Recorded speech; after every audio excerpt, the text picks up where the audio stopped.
আপনার কাছে জানতে চাইব আমরা কিভাবে এই রাতের শেষ প্রহরে নফল সালাত, তারপরে আপনার ওই সালাতুত তাহাজ্জুদ, যেটার প্রশংসা আল্লাহ নিজেই শিখিয়েছেন, কিভাবে আল্লাহর নৈকট্য অর্জন করব। ধন্যবাদ আপনাকে।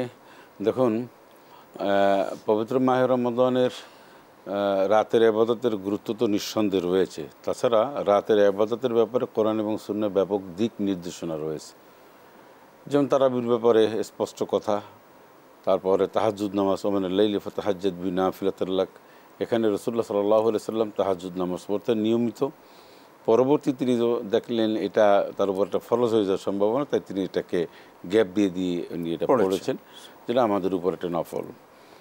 আল্লাহ রাব্বুল আলামিন বলছেন ওয়াল মুস্তাগফিরিনা বিল আসহার, মানুষের ব্যাপারে বলা হয়েছে যে ওই সমস্ত মানুষ যারা শেষ রাতের শেষ অংশে রাতে উঠে তারা কান্নাকাটি করে।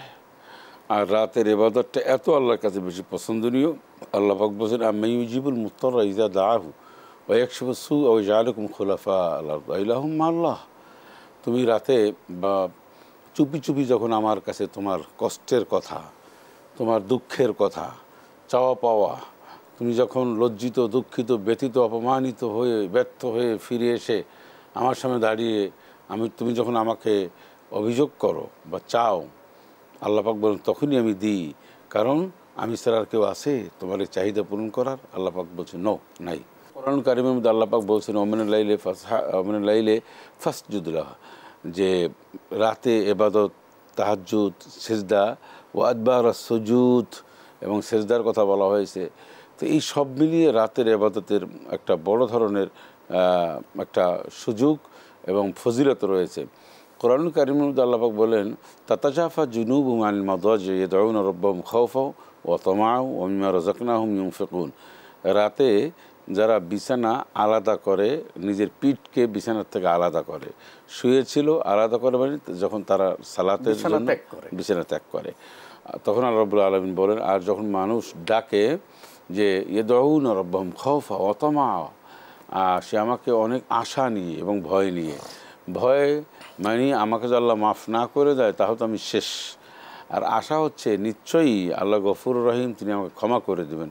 আমার গুনাহটা হতে পারে আকাশ আর জমিন বরাবর, আমার গুনাহটা হতে পারে আকাশ আর জমিনের ফাঁকা জায়গা বরাবর, কিন্তু আমি এটাও বিশ্বাস করি যে আমার গুনার চেয়েও আমার আল্লাহর রহমত, তার ক্ষমা, দয়া অনেক অনেক গুণ বেশি, শক্তিশালীও বটে এবং সব দিক থেকে বেশি। এই বিশ্বাস আমার রয়েছে। আর এই বিশ্বাস নিয়ে মানুষ যখন আল্লাহর কাছে দোয়া করে তখন আল্লাহ খুবই বিশ্বাসটাকে পছন্দ করেন। এত গুনাহ করার পরেও, এত ধরনের তুমি সমস্যা বা এত আমার বিধিবিধান আইন কানুন লঙ্ঘন করার পরেও ৬০-৭০ বছরে এখনও গুনাহের কাজ তুমি করনি, এমন সব গুনাহের কাজ তুমি করেছো যা মানুষ জানলে তোমাকে এলাকার থেকে বিতাড়িত করতো, এরপরে তোমার আমার প্রতি এতটা আস্থা, আমার গফুর রহিম, রহমান রহিম নামের উপর তোমার এত নির্ভরশীলতা, আল্লাহ পাক বলেন এত তুমি পাওয়ার মনে করো, আসলে তো পাওয়ার।